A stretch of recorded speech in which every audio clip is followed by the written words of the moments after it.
good morning. How's your day going aside from, talking to fake news media? So far, so good. I stalked you and on Facebook and noticed we have two mutual friends, Dan Platt and Greg Granito. When I was at Cablevision, I played in a band with those two guys. Dan Platt, who I went to high school with, and Crazy. Greg, who I jammed with a few times. A He's such a really, good really drummer. small world. I was texting Dan about David Lee Roth about like 24 hours ago. Crazy. Wow, small world. Okay, we're going to talk more about that offline, but let's talk about Shingy Soo, Yeah, yeah. Shingy Shoo, rather, the Right. great new music video. So, when did you actually film that one? We did that a couple months ago. We went to Belmar to Lo-Fi Delic Record Shop. Great place, by the way. I don't know if you've been there. You're in Jersey, right?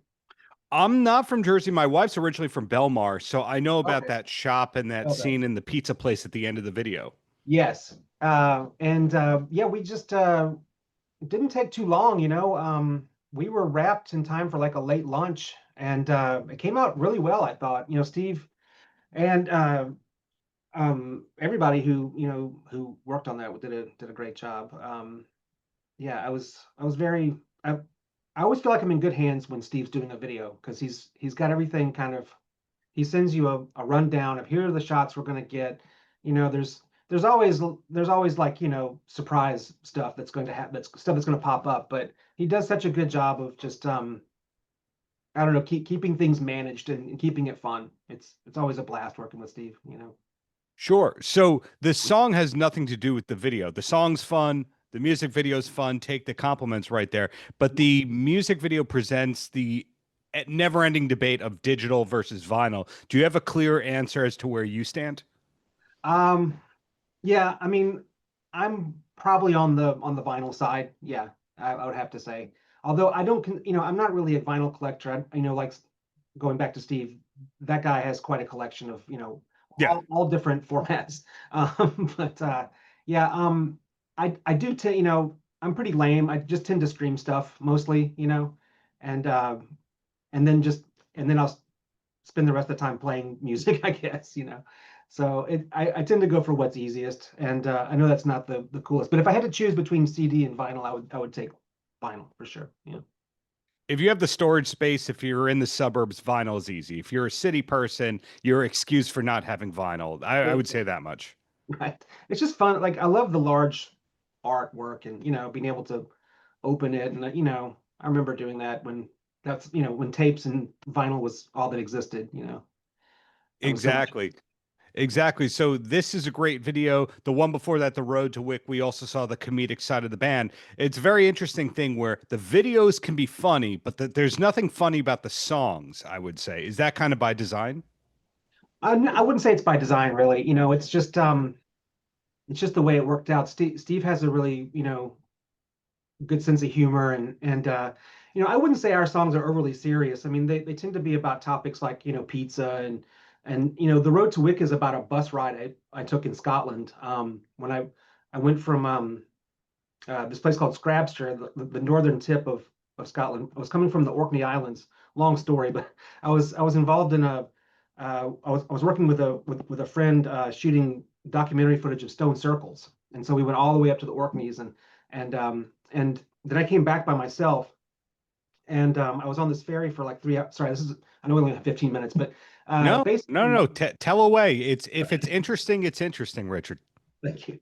Um, but I got on this bus and went from Scrabster to Inverness, and on the way to Inverness, we went through this town called Wick, and when you're going into from Connecticut to New York, and you see on the embankment it says "I heart New York." The grass is painted. Yes. Yes, Um, yes. it was like that. Only it was flowers, and it said "Welcome to Wick," and there was a pentagram of flowers, and I said, "Well, how cool is that?" Like it was just this little tiny, quaint little town and village, really. And I said, "Well, it just reminded me of the Wicker Man and all kinds of stuff popped up." And I thought, I wonder what's going on behind the scenes here, and it just kind of stuck with me. And I don't know how that ended up being the topic of the song, but um, yeah, it was one of those things where the lyrics started kind of going in, and I said, "Oh, well, this is working," and I finished it in like a day or so. It wasn't that hard. um, Gotcha. Sometimes it's really hard, but that was one of those where I was like, oh, this is just kind of writing itself, do to do, um, oh, it's usually really hard actually. That's why it was such a surprise to me. Um, Right. Well, going back to the Shingy Shoo, yeah. that's actually such a hard name to say. It didn't occur to me. I've read it 1,000 times, but saying it out loud, I struggle with saying the name. But did you know outright that you wanted to film in Belmar? Does the band have any Belmar or Jersey Shore roots to it? Well, the bassist, Andy, he's not really Jersey Shore, but he did grow up, half of his adolescence was spent in New Jersey. Hmm. The New Jersey connection is mostly thanks to Steve, because he knows people who are local, and he can get a good group of people up to, to do all the stuff. And you know, we have plenty of cool locations, where I am in Connecticut, but it's, I don't, I'm not as connected as Steve is. It's just sort of me and my wife out in the woods. We have our neighbors, we know them, but I wouldn't be able to like call up some people and say, hey, I need lighting, I need sound, I need, like all the stuff, Steve has this ability to do, and so, I'm happy to drive to Jersey for all that, honestly. And it's like I said, it's always fun. Sure. My common ground with Steve has to do with Van Halen, bringing up David Lee Roth for a second time right here. When I listen to your band, I hear Thin Lizzy influence, but I don't hear Van Halen. Am I correct on that end? You probably are. Yeah, I mean that's Yeah. mostly, attributable to my guitar playing ability or lack of abilities. I can't, there's no way I can even like fake a good Eddie Van Halen, so I stay in my lane, try to capitalize on my strengths and minimize my weaknesses, I guess. Um, Well, I mean, just because you can't play Eddie style leads, it doesn't mean that you didn't grow up watching the videos on MTV or wish that you exactly. could play I that stuff. mean, my first experience with Van Halen was on MTV. Well, actually, a friend had it taped on Betamax, actually, on his family's giant Betamax, and Mm, it was the live video for Dance the Night Away, yeah. and I was like, holy smokes, because it was like heavy, but it was also fun, and like that was a new thing for me, because like heavy was always kind of like sort of dark and foreboding and like Black Sabbathy kind of stuff, and like here's a band like they're really enjoying themselves. Like the guitar player's smiling and stuff, and like, and he's also just like killer diller, brand new, everything. You've never heard anything like this, like the little tapping solo he does on that. Like that was, and that was just like a little taste. I had no idea how good he really was. It was just like, da-na-na-na, bum-ba-na, doo-doo-doo-doo. And I was like, wow, that is really impressive. And that was just, not even a fraction of like what the man was truly capable of. So I didn't know if you were going to say, "Are you kidding me? I had the Eat 'Em and Smile record. That's what I grew up on." But it seems like you came more from a punk background. Yeah, well, yeah, I mean, I was sort of like all my friends were really good skaters, but I wasn't, but I had a skateboard. Hmm. And I could keep up with them, like on the like going from here to there, like going to the 7-Eleven to play Galaga. I was in the group, but I wasn't like doing tricks, and I wasn't doing like ollies and kick flips and everything the way they were. I was like, okay, here I am, So yeah, I mean, they all listened to a bunch of skate punk, and I guess that rubbed off on me. But like, I was listening to a lot of stuff. I mean, when I was 5, I got into Kiss. I think that was my first like actual like, you know, the band my band. Yeah. And my sister was into like, she's older, and she was, she's into the Beatles and the Stones and AC/DC and stuff, and T-Rex, and she saw me listening to Kiss, and she was like, it's it's garbage. So I always had to deal with like, judgment. But yeah, I've always loved Kiss. And then when I was 9, I got into Devo. I was like a Devo fanatic for a couple years, Hmm. and then my sister's musical taste rubbed off on me, so I was like listening to the Beatles and all that, AC/DC and everything, and yeah, and then you had like the '80s skate punk and stuff come along, and then Slayer, which is like metal but thrashy, and it all kind of like there's this big snowball of like loud music, basically, of varying speeds and intensities, but all sort of in the playlist. And I think that's probably where, you know, my when I come up with songs, that's where I'm pulling from a lot of different kinds of places, I guess, and sometimes Yeah.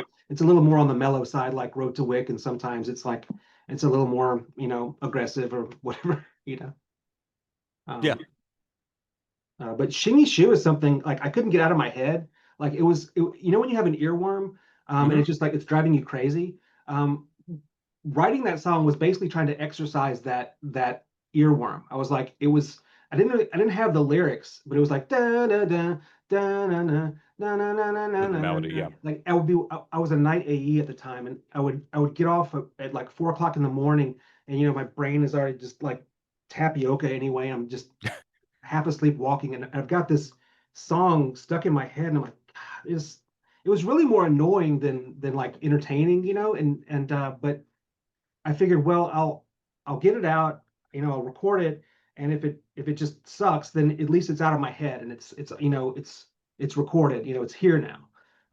And it turned out to be kind of like, kind of a toe tapper or whatever. And I was like, okay, Toe we'll tapper. yeah, we'll keep this around, and it was like the last song that we recorded. And it was the one we were least prepared for. It was the one that was mostly made in like after the original version of the band had split up, when the drummer Chris moved to Arizona. Hmm. Um, and I was just sort of finishing it myself, and uh, so that one's been interesting because when we got back together, Andy had to learn the bass line and stuff. And like now we're really playing it as a real band with Lewis on drums. But Hmm. Yeah, that one was of all the albums, excuse me, of all the songs on that collection of songs, that one's the most made, in the studio or whatever, you know. Uh, Cool. Well, so as we're talking, the video comes out in a day or two. yeah, Pulling the studio magic curtain back. What does the future of Manflesh look like otherwise? Are you thinking a third video, more shows, EP, etc.? What are the thoughts there? yeah, we have about 3 songs that are just about finished right now, and we're gonna try and do a few more and maybe do an EP. And we're midway. We're shooting a video right now for the song Rock Fight that's Mm, on the album. And I love your Pac-Man shirt, by the way. Um, thank you. Old Navy's finest. yes. Um, uh, and Let me see. Yeah, we're working on that video. We actually had to wrap when we were shooting it a couple months ago because it was getting way too dark and way too cold, and Hmm. um, so we're going to pick it back up in August and finish shooting it. That's also in Jersey, and that's the only video we have planned right now. But I'm sure there will be more. If things keep going the way they are, I'd be happy to if Steve wants to. Um, and yeah, we're excited about these new songs. I feel like they're as good as anything else, or maybe even an improvement on the previous stuff. So it's good to have Lewis, my old friend, playing drums, and who's really into it, and he helps with the songwriting and the producing and stuff, and I don't feel like I'm doing it all myself. And yeah, it's great. And Andy obviously helps a great deal too, playing Sure. bass.